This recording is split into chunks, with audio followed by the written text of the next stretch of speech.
నమస్తే మిత్రులారా, నేను జర్నలిస్ట్ రమేష్ని. మన ముఖ్యమంత్రి రేవంత్ రెడ్డి గారు పెట్టిన సభ పూర్తి స్థాయిలో అట్టర్ ఫ్లాప్ అయిందని మనం మాట్లాడుకున్నాం కదా. కానీ నిజంగానే ఇదో చెత్త సభ అనుకుంటూ రైతు మాట్లాడడం కూడా జరిగింది. వారం రోజుల పాటు దేనికి ఈ సభ వల్ల ఏం లాభం జరుగుతుందని చెప్పి ఓ రైతు గట్టిగానే అరుచుకున్నాడు. కాంగ్రెస్ కార్యకర్తలు ఎవరైతే ఆ రైతాంగం వారిని తీసుకొచ్చారో వాళ్లకు పొద్దటి నుంచి అంటే మార్నింగ్ 9 నుంచి సాయంత్రం 5 గంటల దాకా ఏదో కాంగ్రెస్ ప్రభుత్వం రైతులకు డ్యూటీలు పెట్టినట్టు అక్కడ కూర్చున్న సమయంలో ఈ మధ్యలో వాతావరణ పరిస్థితులు మనం చూస్తూ ఉన్నాం. విచ్చలవిడిగా అనుకోకుండా వాతావరణ శాఖ చెప్తున్నా కూడా చెప్పకపోయినా కూడా వర్షాలు దంచుకొస్తున్నాయి. గంటలోనే వాతావరణం చేంజ్ అయిపోతుంది. సడన్గా వర్షాలు వచ్చేస్తున్నాయి. చాలా వరకు రైతులు కళ్ళాల్లో ఒడ్లు ఆరబెట్టుకొని మొక్కజొన్నని ఆరబెట్టుకుని ఉన్నారు. అందులో పొలాల్లో ఎడ్లను గట్టి కూడా ఉంచారు. ఈ గాలి ద్వారంలో పంటలు తడిసే అవకాశం ఉంది. పిడుగు ఇట్లా ఏమైనా పడితే మూగ జీవాలు కూడా చనిపోయే ఆస్కారం ఉంది. ఇంటికాడ ఎవ్వరు లేరు, నేను కాంగ్రెస్ పార్టీ మీటింగ్ కోసమని వస్తే ఇంత ఇబ్బంది పెడతారా అని చెప్పి ఓ రైతు నిలదీశాడు. ఇప్పుడు రేవంత్ సర్కార్ దేనికోసం నేను వస్తున్నా, మీరు సభలు పెట్టండి, రైతు ఉత్సవాల గురించి నేను మాట్లాడతా అంటే అక్కడ కేటీఆర్ గారు పెట్టిన ఆ యొక్క సభ గురించి, ఆ క్రేజ్ గురించి రేవంత్ రెడ్డి ఆల్రెడీ కంగుదిని ఢిల్లీ నుంచి నిన్ననే అట్లట్లా రేవంత్ రెడ్డి గారు తెలంగాణకు వచ్చిండు. మరి వచ్చేసి ఈరోజు కొడంగల్లో 110 కోట్ల రూపాయలతోటి ఏదో సంక్షేమ కార్యక్రమాలు, అభివృద్ధి పనులు, శిలా పలకాలు, రాతి యుగాలు అవన్నీ చేద్దామని పోతున్నట. సరే, ముఖ్యమంత్రి రేవంత్ రెడ్డి గారు అక్కడ మంత్రివర్గానికి హ్యాండ్ ఇచ్చిన ఈరోజు కేటీఆర్ మాట్లాడే ప్రతి మాటకి సమాధానం చెప్పుకోలేకపోయినా రైతులు ఎందుకు ఇబ్బంది పెడతా ఉన్నారు మధ్యలో అనేది ఇక్కడ చాలా వరకు డౌట్లు వస్తూ ఉన్నాయి. అందులోనూ సీఎం సభ ఎందుకు అటర్ ఫ్లాప్ అయిందో ఒకసారి ఈ రైతు మాటలు వినుకోండి. ఒకసారి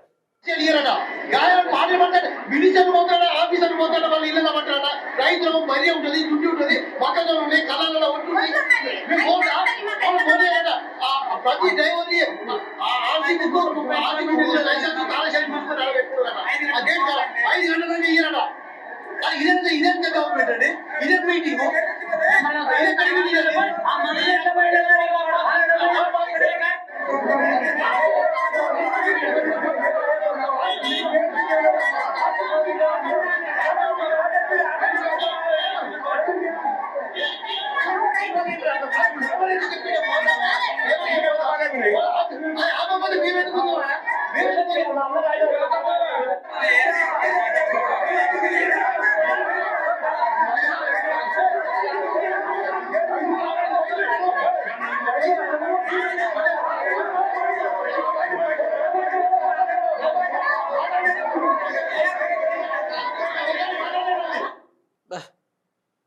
ఏందండి ఇది? చూసారు రేవంత్ రెడ్డి గారి యొక్క కార్యకర్తల అరాచకాలు. కలెక్టర్లు పోతారు, మంత్రులు పోతారు, ఓ గంట మాట్లాడుతుర్రు, ఇంటికి వెళ్ళి రెస్ట్ తీసుకుంటుర్రు, ఏసీలో పడుకుంటుర్రు. మేము రైతులం, మాకంటూ మొక్కజొన్నలు ఉంటాయి, పంటలు ఉంటాయి, వర్షాలు వస్తూ ఉన్నాయి, మేము ఇంటికి పోదామంటే మమ్మల్ని ఇంటికి పంపిస్తలేరు అని చెప్పి నిర్బంధించిరట. వచ్చిన రైతులను నిర్బంధించి ఎందుకు ఈ సోది ఎందుకు చెప్పండి ఒకటి. ఆ తొక్కర సభ అవసరమా? దేనికోసం అది? రైతు మహామేళ దేనికి? ఏం జరుగుతుంది ఆ సభతోటి? ఏమైనా ఉందా? పనికి వచ్చేది ఏమైనా ఉందా? పసలేని సభలు, దమ్ము లేని సభలు, పనికిరాని సభలు దేనికోసం? రైతాంగం కోసం బాగుపడే ప్రయత్నాలు చేయండి. రైతాంగం ఇబ్బంది పడే ప్రయత్నం కాదు చేయాల్సింది. సిగ్గుశరం లేకుండా మొన్న కేటీఆర్ గారు ప్రజల కోసం మంచిగా మీటింగ్ పెట్టిండు, మాట్లాడిండు. రైతులు ఎవరు ఇబ్బంది పడకూడదు, ఆత్మహత్యలు చేసుకోవద్దు అని చెప్పి ఆయన ధైర్యం చెప్పిండు. అసలు వీళ్ళ మీటింగ్లో ఏం జరుగుతుంది? అసలు ఏం సర్కస్ నడుపుతున్నారా? మీటింగ్ ఇక్కడ పెట్టి దళనాయకుడేమో ఊరు పట్టుకుని మొత్తం తిరుగుతూ ఉంటాడు, భటులేమో ఇక్కడ మీటింగ్ నిర్వహించినట్టు ఉంది వారం అంతా. అసలైనోడే లేడు. ఈ మంత్రులు ఏం మాట్లాడతారు? ఒక్కరికి సబ్జెక్ట్ లేదు, ఒక్కడు చక్కగా చదువుకోలేదు. చదువుకునే రోజుల్లోనే రోడ్ల పట్ల తిరిగిన డైలాగ్ ఉంటుంది కదా, అవన్నీ వాళ్ళకే వర్తించేటట్లు ఉన్నాయి. మరి రైతు మేళ దేనికి? దీనివల్ల ఏం ఒరిగింది? ప్రజలకి ఏమైనా లాభం జరగబోతుందా అనే దాని గురించి మాట్లాడాలి కదా. అదేం మాట్లాడకుండా మీరు 5 గంటలు దాకా ఉండండి. ఏం గవర్నమెంట్ డ్యూటీలు వేసిర్రు? మీరు గవర్నమెంట్ డ్యూటీలు వేసినారు రైతులకి? పొద్దున 9 గంటలకు రావాలి, సాయంత్రం 5 గంటలకి గేట్ ఓపెన్ చేసి అప్పుడే పోవాలి. మీరు జనాలను ఇబ్బంది పెట్టినంత మాత్రాన, ఈరోజు జనాలకు డబ్బులు ఇచ్చి తీసుకొచ్చినంత మాత్రాన మీ వ్యవహారం తేట తెల్లం అయిపోయింది. ఎవడు నమ్మడానికి సిద్ధంగా లేడు.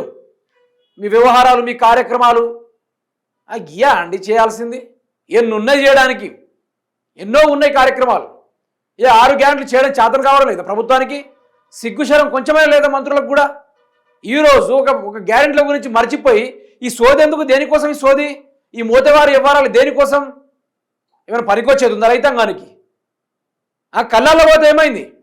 రాష్ట్ర రైతాంగంలో 2 రోజుల నుంచి కురిసిన వర్షానికి మొక్కజొన్నలు మొత్తం దడిచిపోయి నీళ్ళల్లో ఊగిసలాడుతూ ఉన్నాయి, కొన్ని నీళ్ళలో కొట్టుకుపోయినాయి కూడా. కళ్ళల్లో మొరం గడ్డేసుకొని చూస్తూ ఉన్నారా? ఎందుక మీరు ప్రజల ప్రాణాలు తినడానికి? మంత్రులుగా చేతన కానప్పుడు రాజీనామా చేసి దిగిపోవాలి. ప్రజల ఊసులు తగిలించుకుంటూ పిచ్చ బూతులు తిట్టించుకుంటూ అది కూడా బతికే కాదు వాళ్ళు లెక్కని చెప్పాలంటే. అట్లాంటి పదవులో ఉన్న ఒకటే ఊసిపోయిన ఒకటే రాజీనామా చేయాలి సప్పుడు లేక. ఇప్పుడు రేవంత్ రెడ్డి గారు ఉన్నారు, ఆ సభ దేనికోసం ఆషమాషికి పెట్టిరు ఆ సభ? దానికోసం 200 కోట్లు దొబ్బి తింటారు. వచ్చే రైతులకేమో సున్నాలు పెట్టి వీళ్ళు మాత్రం మంచి మంచి కూరల్ని ఫ్రై చేసుకుంటూ ఆ టెంట్లలో తింటా ఉన్నారు వీళ్ళందరూ కలిసి. ఈరోజు వీళ్ళ రేంజ్లు మారినా తప్ప రైతుల రేంజ్ మారలే. కల్లాగా ఒక్కొక్కరి గోస ఎవరితో చెప్పుకోవాలి. వచ్చే వర్షానికి పట్టా కప్పుదామన్నా కూడా ఆ గాలితోటి పట్టాలు కూడా ఆగడం లేదు. ఆ ఒడ్లను కాపాడుకునే పరిస్థితుల్లో ఆ ప్రాసెస్లో చాలామంది చనిపోయారు.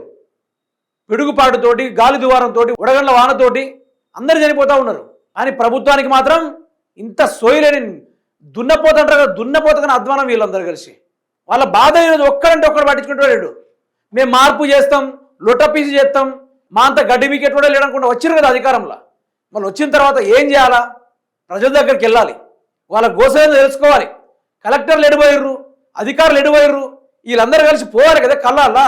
మరి ఇంత లేటుగా ఎందుకు జరుగుతుంది ఈసారి కాంటాలు? ఐకేపీ సెంటర్లు ఇంత స్లోగా ఎందుకు నడుస్తున్నాయి? కొనేటోళ్ళ వ్యవహారాలు ఎటుపోతున్నాయి? దారి వ్యవస్థ మళ్ళీ ఎందుకు పెరుగుతుంది?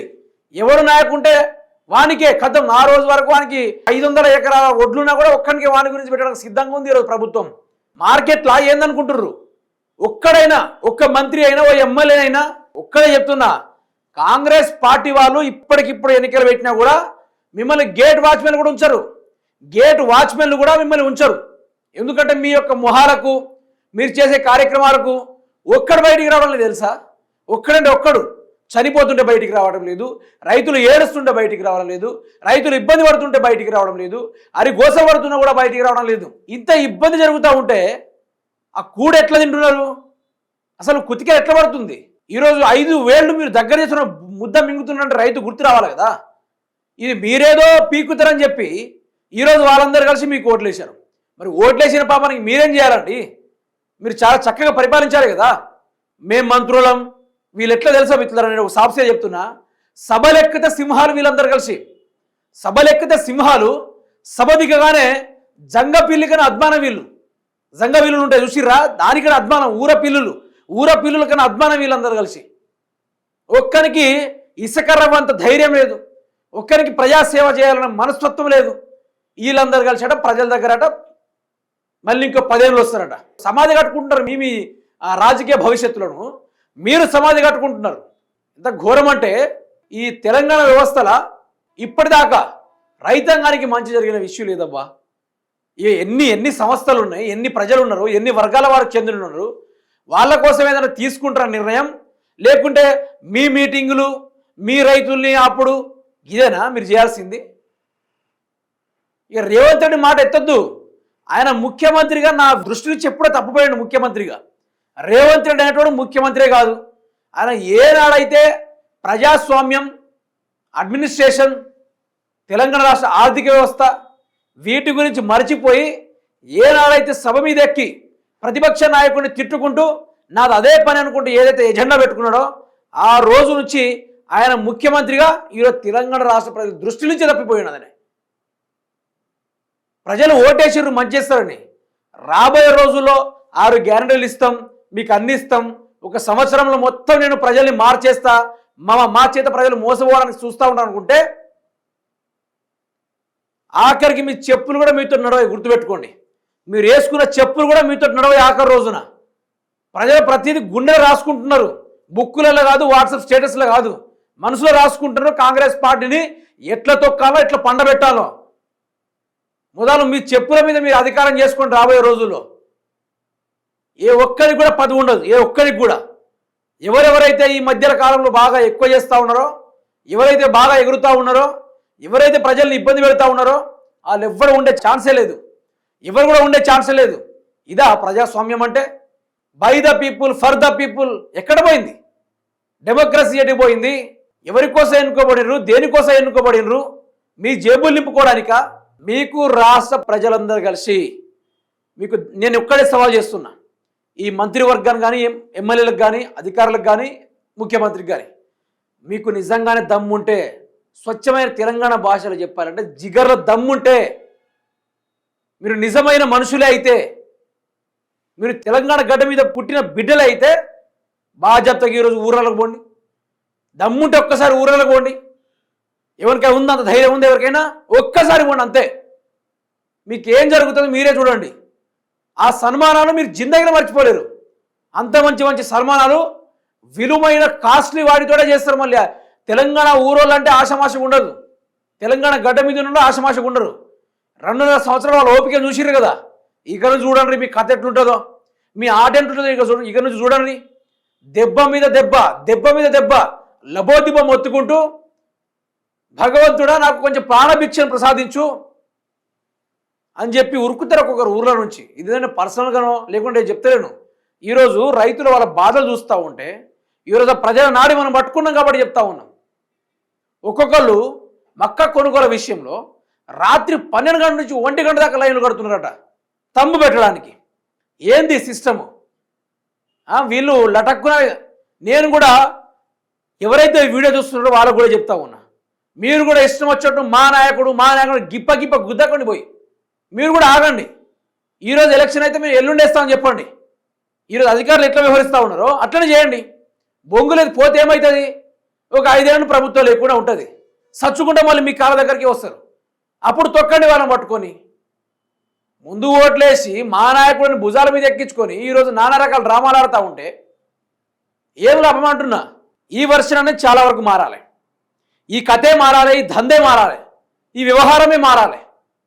దయచేసి యావత్ తెలంగాణ రాష్ట్ర ప్రజలకు చెప్పేది ఒకటే, ఈ యొక్క ఏవైతే రైతాంగం ఇబ్బంది పడుతూ ఉందో దాని మీద ప్రభుత్వం తక్షణమే బయటకు వచ్చి మరీ పరిపాలన చేయాలి.